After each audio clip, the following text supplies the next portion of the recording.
Bienvenue dans l'épisode numéro 3. On change un peu de décor. Notre décor n'étant pas libre.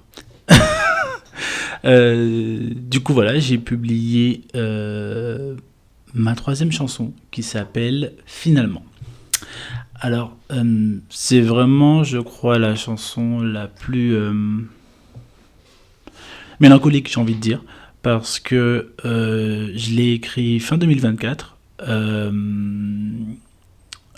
Les deux derniers couplets de la chanson, non, les trois derniers couplets de la chanson, ont été écrits au bout de plusieurs semaines après le début, puisque les trois premiers couplets ainsi que le refrain et la mélodie de la chanson ont été composés en 1 heure à peu près. Cette chanson m'est venue après que j'ai perdu ma grand-mère, qui est décédée en 2024. Et du coup, donc pour parler un peu de moi, donc je suis d'origine antillaise. Oui, je suis métisse, même si ça ne se voit pas. Deal with it. Et du coup, j'ai dû rentrer aux Antilles pour son décès, etc. C'était quelque chose que j'appréhendais énormément, et pour une raison que j'ignore, j'ai plus ou moins vécu ça avec plus de... comment je pourrais dire ça ? J'ai vécu ça avec beaucoup plus de retenue que je pensais que je l'aurais vécu il y a 5 ans de ça, puisque j'appréhendais ça. Bien sûr, j'ai pleuré, attention, faut pas abuser non plus, mais je m'attendais à ce que c'est un impact émotionnel et psychologique plus fort que ça. Si ça se trouve, c'est le cas. Et mon subconscient l'a super bien intériorisé. Allez savoir. Et donc du coup, quand je suis allé aux Antilles et que j'ai assisté à la veillée, etc. Enfin, c'est même pas une veillée, c'est le jour où... je sais même pas comment ça s'appelle d'ailleurs. C'est une honte. Mais bon. Quand j'y suis allé, j'ai découvert plein de membres de ma famille, etc. Patati patata. Et en fait, il y a tous les proches qui sont venus. Donc pas que de la famille, des gens qui ont connu ma grand-mère. Et sans vouloir jeter la pierre à qui que ce soit, sans vouloir critiquer quoi que ce soit, il en est ressorti quelque chose d'assez fort chez moi, surtout après que je sois revenu en métropole. C'est ce sentiment que le moment où la vie s'arrête, le moment où on est décédé, où on n'existe plus dans ce monde physique, il reste des choses derrière soi, et en fait, ces choses n'ont plus d'importance puisqu'on n'est plus là. C'est QFD. Mais ça m'a ramené à moi. Je pense que je dois avoir l'image de quelqu'un de super égocentrique, et auquel cas, peut-être que c'est le cas, et je suis en paix avec ça. Mais du coup, ça m'a fait me rendre compte que c'est bateau, la vie est courte, et que en fait, on se met beaucoup de barrières, beaucoup de freins. On s'arrête à des choses qui, au final de compte, nous empêchent de vivre pleinement la vie qu'on a envie de vivre. Ça m'a fait penser à mes peurs, à mes craintes. Je suis stressé par le jugement des autres. Je suis stressé par le regard des autres. Mais beaucoup moins que lorsque j'étais au début de ma vingtaine. C'est-à-dire, à 23 ans, 24 ans, j'étais 2 fois pire que ce que je suis maintenant à l'âge que j'ai aujourd'hui.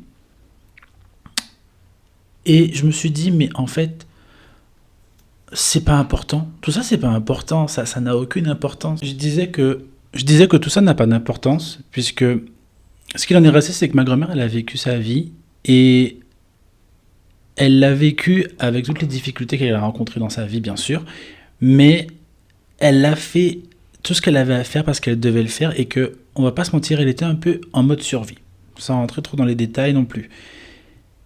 Et quand je suis rentré, et que c'est des moments forts de perdre des membres de sa famille, j'appréhende celui de ma mère, j'appréhende celui de plein d'autres personnes. On peut tous mourir demain, mais c'est vrai que les voir vieillir et de se dire ils approchent de ce moment-là, même pour moi, je me dis lorsque je vais vieillir, est-ce que je vais appréhender ça en fait? Euh, Même si elle avait un peu hâte d'en finir. Euh, Franchement, je me suis dit en rentrant, waouh, en fait, à un moment donné, va falloir que tu puisses passer au-dessus de tout ça et que la vie, faut la vivre pleinement, avec tout ce que ça comporte de bien, de mal. Euh, je dis souvent, par exemple, pour donner un exemple en mal, souvent les gens ont peur de la trahison par rapport aux amis. Dites-vous une chose qui va être vraiment très importante. Déjà, la trahison ne vient que des gens à qui on a accordé notre confiance, donc famille et amis. On ne peut pas être trahi par des ennemis, ça n'a aucun sens. Donc c'est un risque qu'on prend. Et il faut se dire aussi, pour pouvoir mieux vivre et mieux donner sa confiance avec, j'ai envie de dire, du recul et la donner en âme et conscience, que les gens vont merder. On va tous merder. Je merde, tu merdes, nous merdons, tout le monde merde. Donc, faut prendre un peu de recul par rapport à ça. Et ce qui est du coup important par rapport à ce truc-là, c'est que pourquoi se limiter à faire ce qu'on a envie de faire ou de dire ce qu'on a envie de dire juste parce qu'on pense que les gens vont avoir un avis sur nous. Et c'est comme ça que j'ai écrit cette chanson. Donc finalement, c'est vraiment une chanson que j'ai écrite en me disant, ben, vis ta vie, mec, fais ce que tu as envie de faire. Et je pars du fait que tout est court, le fait de dire que voilà, on fait l'amour sans penser que ça va finir. Donc savourer ce moment. Le fait que je dis que surtout que le début, c'est un jeu de mots entre guillemets, mais phonique. Donc au sens, c'est-à-dire que la vie des gens, c'est pas la vie VIE, c'est la vie L apostrophe AVIS. Donc les avis des gens.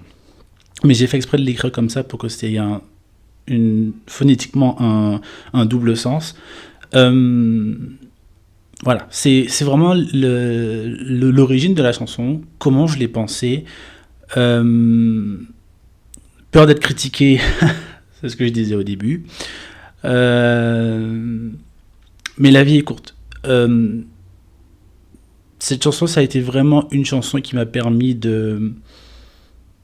d'accueillir le deuil, de l'accepter, et c'était une belle leçon de vie aussi.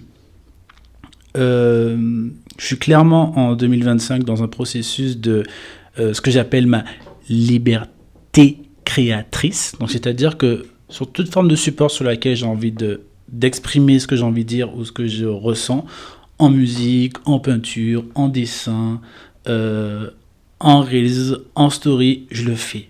Peu importe ce que il adviendra de la vie des gens. Ma vie c'est la mienne. J'aime beaucoup dire aussi que j'ai pas demandé à naître. J'ai pas demandé à être qui je suis. J'ai pas demandé à être comme je suis. On peut faire tous les efforts qu'on veut pour s'améliorer. Il y aura toujours un peu de ce petit truc qui est de notre essence même, qui est inchangeable et qui sera toujours dérangeant pour les autres et qu'il faut du coup juste embrasser, accepter et pas essayer de vouloir fuir la vie. Fuir la vie tout simplement. C'est être ancré, être en accord avec soi-même, accepter qu'on va être incompris. Ça c'était aussi... je crois qu'il y a une chanson là-dessus. Je sais pas. Accepter qu'on va être compris, accepter qu'on va être pas forcément apprécié et se dire qu'en fait, c'est la vie, deal with it. Voilà, je pense que j'ai à peu près tout dit sur cette chanson. Comme vous voyez, mes chansons sont toujours des moyens d'expression personnels. Je sais pas si c'est bien ou pas bien de faire ça. Moi, je suis quelqu'un qui aime l'authenticité, qui aime se montrer transparent sur qui il est, ce qu'il ressent, comment il est et tout ça. Et j'espère que mes propos font écho chez les autres et que ça permet d'avoir aussi chez les autres des réflexions sur eux-mêmes. Pas pour changer le monde, etc. Patati, patata. Voilà, je suis pas à ce stade-là, mais Je me dis, j'ai envie que le monde soit comme ça. Parce que s'il y a un truc que j'ai bien compris ces dernières années, c'est que les gens ne s'expriment pas. Je parle pas des réseaux sociaux, je parle vraiment de choses intimes en étant vulnérable. Euh, Parce que oui, raconter ses peines, c'est raconter ses mépris. J'ai vraiment du mal avec cette expression. Je la médite encore. Peut-être que j'aurai des mépris bientôt, mais auquel cas, je me dis que je fais de mal à personne et que c'est important de le faire. Dans mon essence même, dont je parlais tout à l'heure, ma nature profonde me dit que c'est important de le faire. Et c'est un peu peut-être pour ça que je suis là. Donc je le fais comme ça. Voilà, j'espère que ce troisième épisode vous a plu, que vous avez liké, partagé, écouté surtout ma chanson, que vous allez liker, partager cette vidéo. Et j'aime les commentaires, donc n'hésitez pas, donnez-moi votre avis. J'ai envie de répondre, d'échanger avec les gens. Donc sentez-vous libre de vous exprimer aussi.